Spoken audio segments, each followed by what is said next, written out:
Well, thank you very much. It's a beautiful Sunday in Scotland, and we thought we could cut things short and certainly travel distance, right, by having our meeting here. So we discuss options, and it's an honor to have the President of the European Union with us. Ursula has been really done a terrific job for them, not for us, but she's done a great job for them. And she's highly respected by us also. And we look forward to talking to see if we can do something. We've had a very good relationship over the years, but it's been a very one-sided transaction, very unfair to the United States. And I think both sides want to see fairness, but it's been a very, very one-sided deal, and it shouldn't be. And so we're here with her very brilliant staff, and hopefully we'll resolve a few issues. But it's a great honor. You know, we just built this ballroom, and we're building a great ballroom at the White House. The White House has wanted a ballroom for 150 years, but they never had a real estate person. You know, no president knew how to build a ballroom. But this just opened, you know, relatively short time ago, and it's been quite the success. And I think, I was just saying, I could take this one, drop it right down there, and it would be beautiful. This is exactly what they've wanted. But it's an honor to have you at the new ballroom at Turnberry. And thank you very much. Thank you. Thank you very much, Mr. President. Thank you very much for inviting me here. Indeed, it is today about trade between the European Union and the United States. We're together the two largest economies worldwide. Right. If you look at the trade volume, it's the biggest trade volume globally, with $1.7 trillion among us. And if you look at our markets, it's a huge market, 800 million people if you take the United States and the European Union.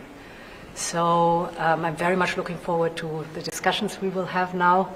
Our staff have done some of the heavy lifting, but now it's on us. Yeah. And you're known as a tough negotiator and deal maker. But what fair. Is in front? And fair. And what is in front of us? That's less important. If we are successful, I think it would be the biggest deal each of us has ever struck. So I'm very much looking forward. Ever struck by anybody? That's true. Yeah. That's true. Right now we have that honor goes to Japan. We just struck a deal with Japan, as you know. And we're very close to a deal with China. We really sort of made a deal with China, but we'll see how that goes. And we have numerous other deals. And mostly I'm just going to charge tariffs. And, you know, there's not a deal per se, but people are going to pay tariffs. And we're doing them at the low end, not the high end, because we don't want to hurt anybody. And pretty well, but you and I both figured this is really the biggest trading partnership in the world, so we should give it a shot, right? Yeah. Very much looking forward to that. Oh, thank you very much. Thank you. I do too. Any questions, please? On a Friday, you put the chances of a deal at 50%, maybe less. It seems like you're in quite a good mood. How would you rate those chances now? I'm actually not in a good mood, but I will tell you, I think the chances are, yeah, I think Ursula would say, probably 50-50 of making a deal. I hope, you know, I'd like to make a deal. I think it's good for both, but yeah, I'd say 50-50. And what would you say the main sticking points are at this moment? We have 3 or 4 sticking points. I'd rather not get in. We'll be discussing them. But I think the main sticking point is fairness. Okay. Please. Why you're in a bad mood? Was it a bad morning of golf, or why you're not in a good mood? No, the golf was beautiful. Golf can never be bad, even if you play badly. It's still good. If you had a bad day on the golf course, it's okay. It's better than other days. But no, I think I look forward to this meeting. You know, we've had a hard time with trade with Europe, very hard time, and I'd like to see it resolved. But if it isn't, we'll, you know, have tariffs, and they'll do what they have to do. But we have a good chance of getting it resolved. We'll probably know in about an hour. Shouldn't take that long. You know, it's complicated, but not really complicated when you get right down to it, right? Well, pharmaceuticals. August 1st deadline? Is there any chance that that gets? No. The August 1st is there for everyone. The deals all start on August 1st. Most of the deals, other than steel and aluminum, which we've been getting 50% tariffs from I guess just about everybody, and those have come in, and we've taken in, hundreds of billions of dollars just on steel and aluminum. You've seen the numbers. We had a tremendous amount of money come in over the last month, and it's coming in, very rapidly, which is fair. We have a lot of steel mills and plants, aluminum mills and plants being built.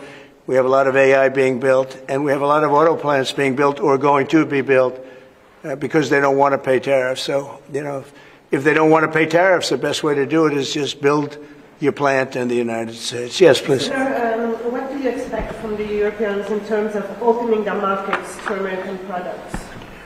Well, they have to open up to American products. We're open to European products, and we have been for forever. I don't think we have, we just about don't have any, I don't think we have any product that we say you can't sell. I guess you could get a little bit cute with chips, but that's, a little bit different category too. No, Europe is very closed. We don't sell cars into Europe. We don't sell essentially agriculture of any great degree. They want to have their farmers do it, and they want to have their car companies do it. I'm not saying anything that nobody knows. We have a rough situation. If we want to sell cars in Europe, we're not allowed to. And as you know, they sell millions and millions of cars, Mercedes, BMW, so many different, Volkswagen, so many different cars, and so many millions of cars. I would imagine number one, I didn't look at that, but I would imagine number one by far, more so than even Japan. Japan sells a lot of cars too. But the Japan deal worked out very favorable, very good. I hope for them too. And that's what we want to do, make everybody happy. Yes, please. Mr. President, should Israel be doing more to allow food into Gaza? Say it. Should Israel be doing more to allow food into Gaza? What did you say? Should Israel be doing more to allow food into Gaza? Well, we gave $60 million 2 weeks ago, and nobody even acknowledged it, for food. And it's terrible. You really at least want to have somebody say thank you. No other country gave anything. We gave $60 million 2 weeks ago for food for Gaza. And nobody acknowledged it. Nobody talks about it. And it makes you feel a little bad when you do that and, you have other countries not giving anything. None of the European countries, by the way, gave. Nobody gave but us. And nobody said, gee, thank you very much. And it would be nice to have at least a thank you. And I took a lot of heat. When I do that, a lot of people aren't happy about that because they say, well, why are we doing it and nobody else? But I think we had a humanitarian reason for doing it. What's going to happen? I don't know. I can tell you that Hamas, as I said would happen, at the end, we've gotten back a lot of hostages, a tremendous number of hostages, most of them. Now we have dead hostages, and the mothers want them back, and we have 20 people approximately, but that are living. But we have a lot of bodies, and the parents want those bodies as much as they would want their child if that child were alive. I met with parents it was so sad. Sir, please get my son back. How is your son doing? Well, he's dead, but they have his body. And it's so important. It's more important. It's almost like more, but it's as important as if the child were living. These people were, they're devastated. And I said, when you get it down to a certain number, you're not going to be able to make a deal with Hamas. Because once they give them up, then they feel that that's going to be the end of them. And what I said is exactly true. They had a routine discussion the other day, and all of a sudden they hardened up. They don't want to give them back. And so Israel's going to have to make a decision. I know what I do, but I don't think it's appropriate that I say, but Israel's going to have to make a decision. Mr. President, when you were in the Middle East, you talked about the images coming out of Gaza and the starving kids. Those images are still going. Many of them are much worse. Thinner children, starving. What do you see or feel when you look at those images today? Well, it's terrible. When I see the children, and when I see, especially over the last couple of weeks, and people are stealing the food, they're stealing the money, for the food, they're stealing weapons, they're stealing everything. It's a mess. That whole place is a mess. The Gaza Strip, was given many years ago so that they could have peace. That didn't work out too well. When Israel gave that up, whoever was the prime minister at the time, who I know who it was, but it was not exactly a very clever thing to do, because that was given so that they finally have peace, and it's actually made the situation worse. But we'll see what happens. I think Iran is acting up. I think that we have a lot of people we have Venezuela acting up in a different way. They continue to send people that we rebuff to our border. They continue to send drugs into our country. Venezuela, they've been very nasty, and we can't let that happen. But we have other countries too. We do have, and this is just getting a little off subject, but we have now the safest border we've ever had. And I think in many respects we probably have the most successful, and I say it all the time, every leader, when I went to NATO the other day, every leader said, you have the hottest country in the world. We have the hottest country in the world now. We're taking in hundreds of billions of dollars.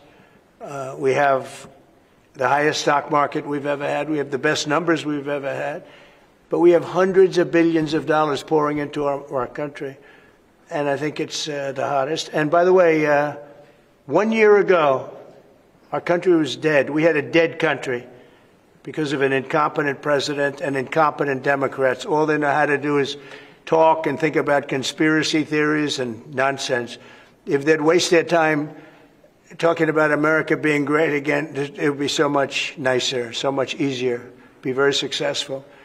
But we were a dead country, and now we have the hottest country anywhere in the world. Yeah, any other questions? President Trump, on this particular deal, if you manage to do a deal today, will that be the end of the matter, or could there be more tariffs coming, particularly on pharmaceuticals? No, if we do a deal today with the European Union, that will be the end of it. Yeah, we'll go, I guess, a number of years at least before we have to even discuss it again. No, that would be the end of it. And this is the biggest deal. People don't realize this is bigger than any other deal. We have great countries. I'm familiar with many of them. So are you. And this is really the biggest deal. This is I guess we're the biggest out there, and they're the second. And when we come together, this will be the biggest deal. If that happens, and it could happen, should happen. Okay? Thank you. Will pharmaceuticals be part of today's? No, it won't. Pharmaceuticals will be, could be, we'll do something, but basically pharmaceuticals won't be part of it because we have to have them made in the United States, and we want them made in the United States. And I think it's easy to say, and I think it's important to say pharmaceuticals are very special. We can't be in a position where we're relying on other countries. Now, Europe is going to make pharmaceuticals, drugs, and everything else for us too, a lot, but we're going to have also our own. A question for President von der Leyen. Yes. Can you give your assessment of what you feel the chances are of the deal? The President just talked about a 50-50 chance, and the biggest obstacle being fairness. What would you say are those things for you?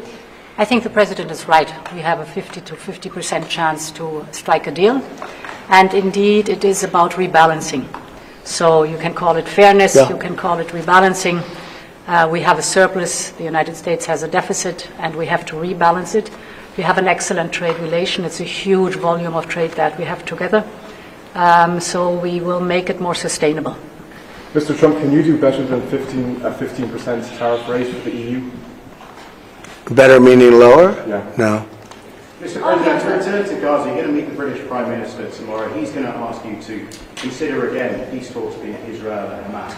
Are you now saying there is no point in trying to? Well, we're meeting about a lot of things. We have our trade deal, and it's been a great deal. It's good for them and good for us. I think the UK is very happy.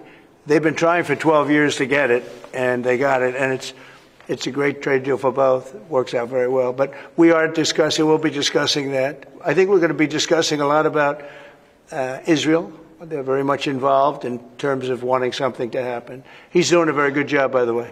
Also in Gaza, sir, did you speak with Prime Minister Netanyahu this weekend about getting more aid into Gaza? I talked to him, yeah, I did. I talked to him about a lot of things. I talked to him about Iran. I think Iran's been very nasty with their words, with their mouth. I think they've been very nasty. they got the hell knocked out of them, and I don't think they know it. I actually don't think they know it. They really do. The whole thing's a con job. We have a lot of con jobs going on. But Iran was beaten up very badly, for good reason. We cannot have them have a nuclear weapon. But they still talk about enrichment. I mean, who would do that? You just come out of something that's so bad, and they talk about, we want to continue enrichment. Who would say that? How stupid can you be to say that? So we're not going to allow that to happen.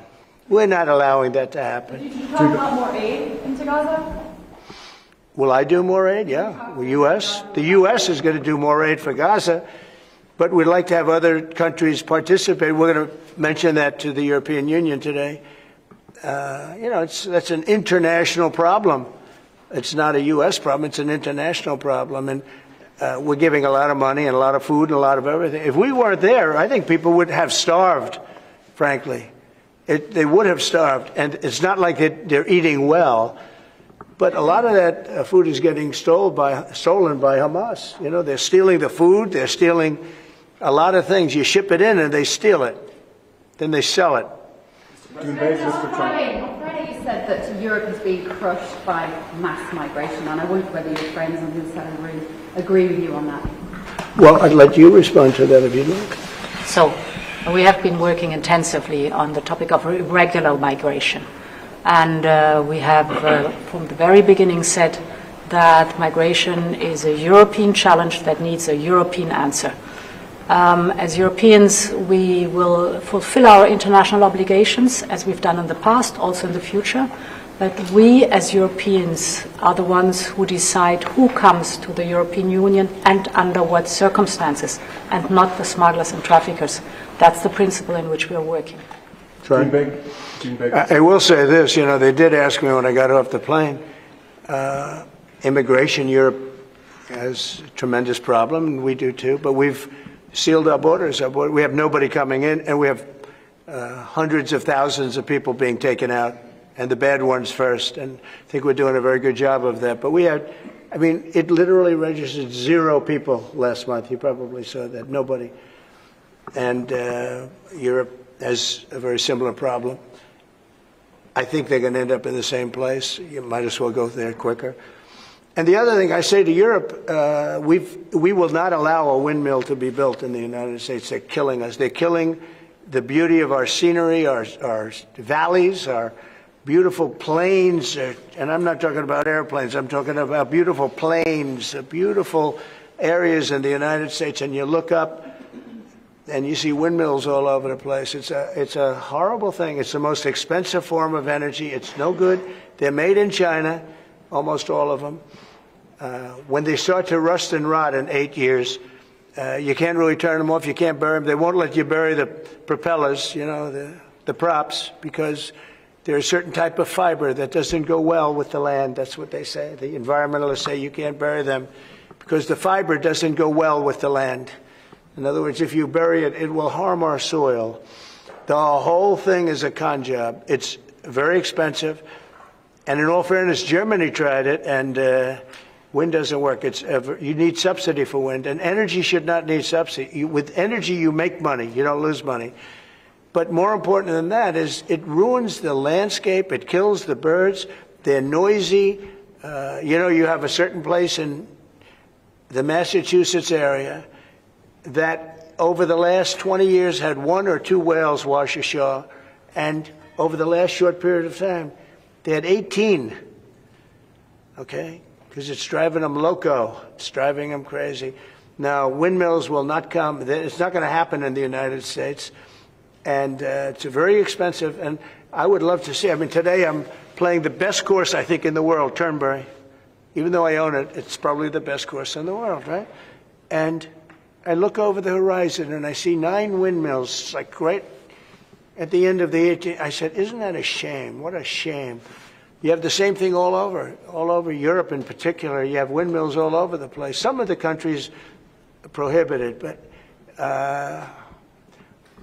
people ought to know that these windmills are very destructive. environmentally unsound, just the exact opposite. Because the environmentalists, they're not really environmentalists, they're political hacks. These are people that, they almost want to harm the country. But you look at these beautiful landscapes all over the world. Many countries have gotten smart. They will not allow it. They will not. It's the worst form of energy, the most expensive form of energy. But windmills should not be allowed. Okay. Cambodia and Thailand. You spoke to leaders of both countries. I did. Are they doing enough to stop the fire? I hope so. You're talking about Cambodia and Thailand? Yeah. So I had an interesting time. We're dealing with Thailand, and we do a lot of trade with Thailand and with Cambodia. And yet, I'm reading that they're killing each other, they're fighting, they're in a war. And I say, this should be an easy one for me, because I've settled with India and Pakistan, and Serbia and Kosovo was going at it, but they have for a long time, in all fairness, you know about that. And others, the Congo. And what's gone on there. That's been a horrible thing with Rwanda. That's been a horrible thing. 31 years, 7 million, 8 million people killed. Machetes all over the place. It's a terrible thing. We got that one solved. We did 5 of them. And I was saying, we have a trade deal. We were working on another. We finalized another trade deal yesterday. And I asked my people, I said, how are we doing with Cambodia and how are we doing with Thailand? And they said they're going to be coming in at some point to talk. I said, well, let's call them right now. So I called the prime ministers of each. And I said, we're not going to make a trade deal unless you settle the war. A lot of people are killed, you know that, in a short period of time. The border, they're fighting pretty like wild. And I spoke to both of the prime ministers, and I think by the time I got off, I think they want to settle now. I know they're meeting today or tomorrow, and we're going to work with them. Marco Rubio's working with them also, his people, and him. I think we're going to get that. That would be a great thing, but that would have turned out to be a bad one. And I will tell you, India and Pakistan, they were really getting ready to go at it. So getting those things settled, if I can do it, and if I can use trade to do that, it's my honor. But I had great talks with 2 very good people that they both really would like to make a deal. So we'll see what happens. Okay, how about 1 more, 2 more? Mr. President, Europe's now spending a lot more on defence thanks to you. Does that mean should they get a fairer deal on trade and exchange? Well, they're spending a lot on defence, but we're spending a lot more, and we've been very generous to NATO for many, many years. And but we had a terrific meeting with NATO. I'd love to do as well. We had a meeting where they put up 5% instead of 2%, and they're going to pay it instead of not paying, because many people didn't pay the 2% or anywhere near it, and the 2% was too low. And we're going to be sending now military equipment and other equipment to NATO, and they'll be doing what they want, but I guess for the most part working with Ukraine. But we had a fantastic meeting, I guess it's now almost 4 weeks ago, one of the best meetings they've ever had at NATO, and the spirit and the coming together was incredible. And I stood and I listened to almost 30 speeches. That was a lot. And I was really late, and I had to leave, but I didn't want to leave before those last 10 spoke, because they'd go home and they'd tell their wife, Trump left. And they were so nice to the United States. They were all mentioning the United States, and me, but they were mentioning the United States to be here. It's such an honor, et cetera. And I thought it would have been inappropriate. But I did stay. It was very hard, because I was extremely late for something else that was, pretty important. And we had a tremendous NATO meeting. I'm sure you heard that too. Yep. It was great. There's some great people that you deal with on 2 fronts, right? But you deal with on primarily the trade front. But I will tell you, they came together, and the relationship is really good. That was an interesting question, because you probably have reported it that way. It really, we came together, and they went from 2% to 5%, which nobody would have thought that was even, who would even think that? Because they didn't want to be at 2%. All of a sudden, they're 5%. And that's the right number. And so it was a great honor. I got to know the heads of those countries really very well at that meeting almost a month ago. Okay? Thank you very much, everybody. We'll let you know what's happening. Will you be visiting your Irish golf course anytime soon, Doonbeg? I will. I love Doonbeg. I'll go. It's not in the Strip, but I'll go soon. Okay? Thank you very much. Thank you. Thanks, guys.